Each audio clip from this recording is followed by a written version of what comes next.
You swear the testimony you're about to give in the case now and hearing shall be the truth, the whole truth, and nothing but the truth, so help you God? Yes.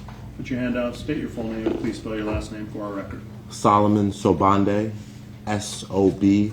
You may inquire. Mr. Sobande, how are you related to the victim in this case? I was the personal entertainment manager of Jase Onfroy while he was still with us. Okay, you're very close with the friends and family Absolutely. of Mr. Onfroy. Absolutely.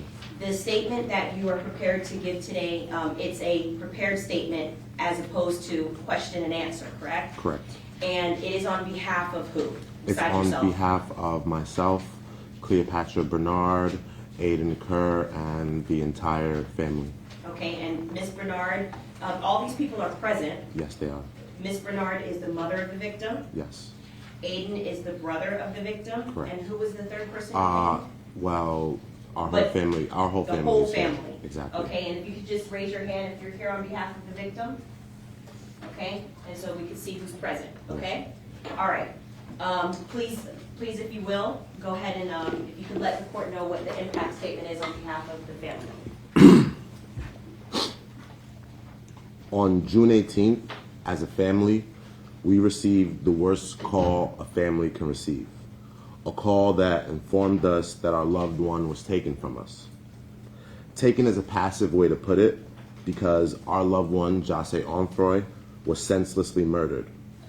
Jase was a son, he was a brother, he was a friend, a nephew, a father, and an artist. He was a beam of hope for all that knew him and all that knew his music.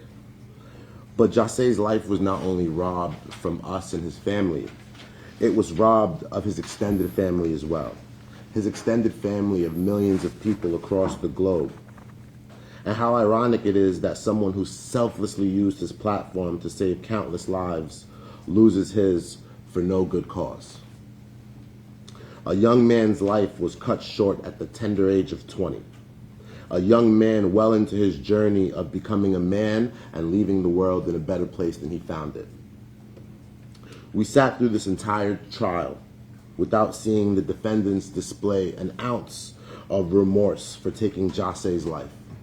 Smiling at us, blowing kisses, waving, without even taking into consideration that you not only killed the son, but you killed the father. Due to the actions of these killers, Jase will never get to meet his son, yet alone raise him. Generations of our family were affected by this senseless killing. This is a loss we will never truly recover from. We will never get to see Jase live to his full potential. We will never get to watch him grow old. We will never get to watch him be a father. Jase was not spared in his final moments, and I hope the court finds it appropriate to not spare any of the lives of the defendants.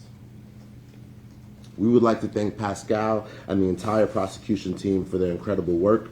We would like to thank the jury for their time and their compassion for our family, and we would like to thank the court for bringing us justice and some sort of closure. Thank you. Defense? Nothing. I think I'd have the news from them. Thank you. Okay, thank you, and I believe there was an additional statement. You just go right up to the witness chair.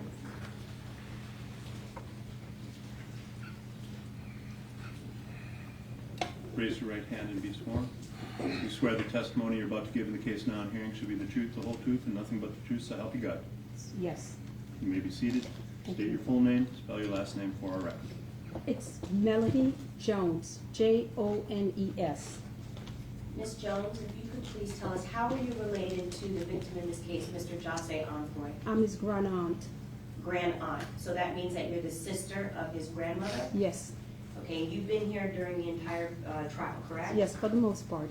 Yes. You prepared a statement today on behalf of yourself and your family? Yes.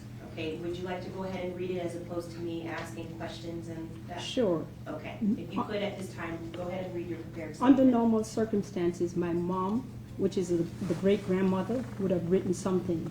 But unfortunately, she had a stroke right after, and so she could not. So I wrote it in preparation for that. I'm sorry to hear that.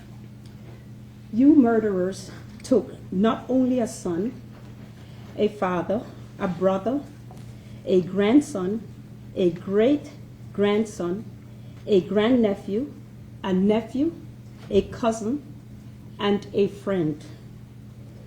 Jesse was loved by his family and friends all over this world, and you guys murdered him and left a gaping hole in each person's heart. Each time I attended court and I looked over at you, especially you, Michael Boatwright, I saw you smirking and you showed no remorse. As a matter of fact, when my eyes wandered across the room to all of you guys' faces, you guys showed no empathy to the family you destroyed with your evil, callous deeds. We, the family, ask, why? Why killing? I prayed every time I see your faces or think about you. I prayed that each one of you would be given the death penalty for what you have done. I heard the death penalty is off the table. However, whatever time you've given and whichever hole you are sent, I hope it is hell and you rot there. And I would like to thank the court for actually giving us some type of justice. Thank you very much. Counsel? No, thank you. Nothing, Judge. Thank you.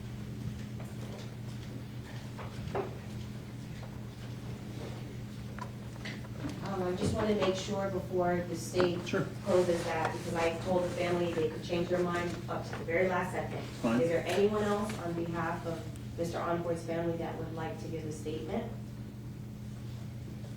No? Okay. Thank you. The state has no further witnesses.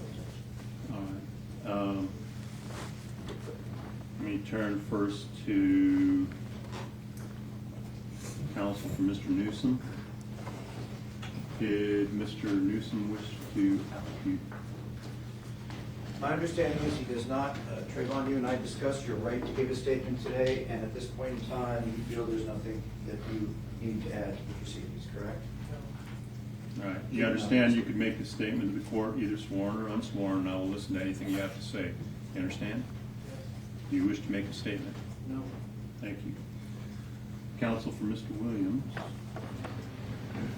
Judge, I've spoken with my client, if the court could call it with him and ask him to see what his final decision is. Mr. Williams, do you wish to make a statement to the court? You may do so either sworn or unsworn. If you do it sworn, you'll be subject to cross-examination. If you do it unsworn, I'll listen to whatever you have to say. Okay, thank you. Counsel for Mr. Boatwright? Yes, Judge, it is not Mr. Boatwright's intention to make a statement. Mr. Boatwright, you heard what I said to the other gentleman? Do you wish to make a statement to the court? Okay, thank you. All right,